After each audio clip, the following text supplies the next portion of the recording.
8.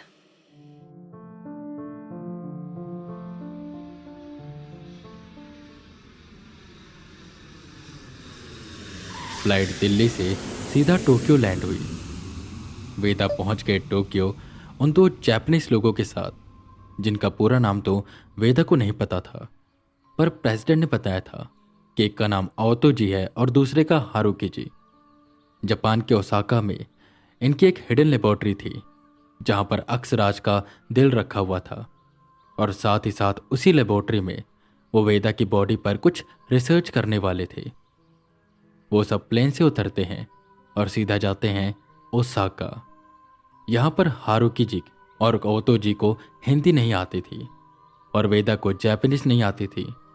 हाँ, ये था कि वेदा थोड़ी बहुत टूटी फूटी जापानीज बोल लेते थे और बाकी के जापानीज उनके सर के ऊपर से निकल जाती थी। बाकी वो आपस में एक ट्रांसलेटर की मदद से कुछ बातें कर रहे थे।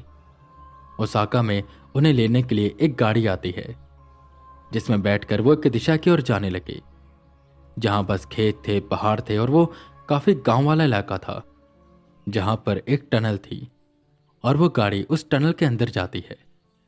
टनल के अंदर ही एक शटर था और गाड़ी के वहां पर खड़े होते ही वो शटर खुल गया। गाड़ी उसके अंदर चली गई। वेदा की आंखें यह देखकर खुली की खुली रह गई। इस वक्त तक उनके दिमाग में अक्सराज की चिंता थी। वो उनके शरीर में रहेगा, कैसे यह सब होगा, बस वो यही सब सोच रहे थे। पर जैसे ही उन्होंने ये सब देखा, उनके दिमाग से अक्सराज ही निकल गया और वो बस उस लेबोरेटरी को देखने लगे, जो टनल के बीच में थी और पहाड़ के सेंटर में लोकेटेड थी। मतलब यहां पर एक लेबोरेटरी हो सकती है, ये कोई सोच तक नहीं सकता। वो दोनों शख्स कार से उतरते हैं और उनकी टीम से कुछ बातें करने लगते हैं। वहीं वेदा यहां वहां सब चीजें देखने लगते हैं। बड़े बड़े ग्लासेस के अंदर अजीब अजीब से जीव रखे हुए थे, जिनके ऊपर रिसर्च हो रही थी। और वेदा को वहां पर एक अजीब सी नेगेटिव पावर सेंस होती है, पर यह पावर अलग अलग थी। कुछ बहुत ज्यादा नेगेटिव थी तो कुछ बहुत कम। उनके पास एक डॉक्टर आता है, जो वेदा को अपने साथ अंदर लेकर गया। उन्हें एक जगह पर लेटाया गया और उन पर तरह तरह की रिसर्च शुरू हो गई। वेदा पूरे दिन उसी बेड पर लेटे रहे, जहां कभी उन्हें कोई इंजेक्शन लगाता, कभी कोई मशीन आती, कभी उन्हें कुछ और खिलाया जाता तो कभी क्या होता। ये सब वेदा समझ नहीं पा रहे थे कि तभी वो दोनों वेदा के सामने आए और बोले, मैं आशा करता हूं कि तुम अब हमारी बात समझ पा रहे होगे। ये सुन वेदा एकदम से हैरान हो गए। वो खड़े होते हुए बोले, आप सबने हिंदी कब सीखी, और वो भी इतनी अच्छी? जिस पर हंसते हुए हारुकी जी कहते हैं, दरअसल हम जापानीज ही बोल रहे हैं और तुम भी जापानीज बोल रहे हो। वेदा का दिमाग चकरा गया। उन्हें पता था जापान टेक्नोलॉजी में बहुत आगे है, पर इतना आगे है वो जानते नहीं थे। वो अपनी बात को आगे बढ़ाते हैं, ये कोई मशीन नहीं है, बल्कि अक्सराज की वजह से हुआ ये सब। हमने रिसर्च की और उसे बातें की, जिससे हमने उसे कहा कि वो कुछ ऐसा करे, तुम जापानीज को हिंदी की तरह सुनो और उसका हिंदी में जवाब दो, पर वो जापानीज की तरह बाहर आए, क्योंकि अक्सराज हर भाषा समझ सकता है। वेदा सुनकर एकदम से सुन्न रह गए। मतलब मेरे अंदर एक इनबिल्ड ट्रांसलेटर लग चुका है, ये तो सब कुछ कर सकता है। खैर, जो भी है सही है, कम से कम अब मैं यहाँ के लोगों से बात तो कर पाऊंगा। वो मन ही मन सोच रहे थे कि उन दो जापानीज आदमियों ने वेदा को साथ में चलने को कहा। वो सब एक बड़ी सी स्क्रीन के सामने आकर रुके, जिस पर जापान का नक्शा बना हुआ था और उसके काफी इलाकों में रेड रेड डॉट्स लगे हुए थे।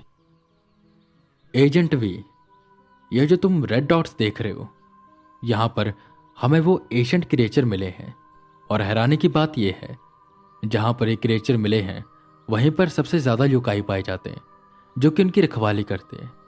और हम इन योकाई को पकड़ पकड़ कर इनसे पूछते हैं कि ये क्रिएचर्स कहाँ पर हैं। लास्ट टाइम हमें एक योकाई मिला था जिसका नाम है कोहाडा ओहेची, और उसने हमें बताया कि यहाँ पर कई ऐसी जगहें हैं जो दूसरी दुनिया से जुड़ी हुई हैं, जिसमें कई बार गलती से इंसान चला जाता है और कई बार उस दुनिया का कोई जीव इस दुनिया में आ जाता है। जीव मतलब योकाई। और ऐसी दुनिया में काफ़ी अलग अलग तरह के योकाई पाए जाते हैं, जिनकी मदद से हम और भी क्रिएचर्स को ढूंढ सकते हैं। और हो सकता है कि हमें ब्लैक सोल्जर से भी कोई ज़्यादा ताकतवर क्रिएचर मिल जाए। वेदा उनकी सारी बातें सुन रहे थे। वो समझ रहे थे ये उन्हें उस दुनिया में भेजना चाहते हैं ताकि वो अक्षराज की मदद से उन योकाई को पकड़कर यहाँ पर ला सके और वो उनसे ऐसे क्रिएचर तक पहुंच जाएं। तुम अच्छे से रेस्ट कर लो। यहीं बगल में एक ऑनसेन है। जापान को देखो, जापानीज कल्चर को देखो और इंजॉय करो। तुम्हारे रूम में हम सुबह फाइल रखवा देंगे जिसमें तुम्हारे मिशन की डिटेल लिखी होगी। तुम्हें बस अक्षराज की मदद से उस मिशन को पूरा करना है। पर अभी के लिए तुम इतना मत सोचो और जाओ एंजॉय करो। वेदा को आराम तो चाहिए था। वो अपना बैग उठाते हैं और पहाड़ की चोटी की ओर बढ़ने लगते हैं जहां पर वो ऑनसेन है। ऑनसेन दरअसल गर्म पानी के पॉन्ड्स होते हैं जिसमें जापानीज लोग नहाते हैं और ये ज़्यादातर पहाड़ों का पानी होता है जिन्हें गर्म किया जाता है और ये होटल्स में अक्सर पाए जाते हैं।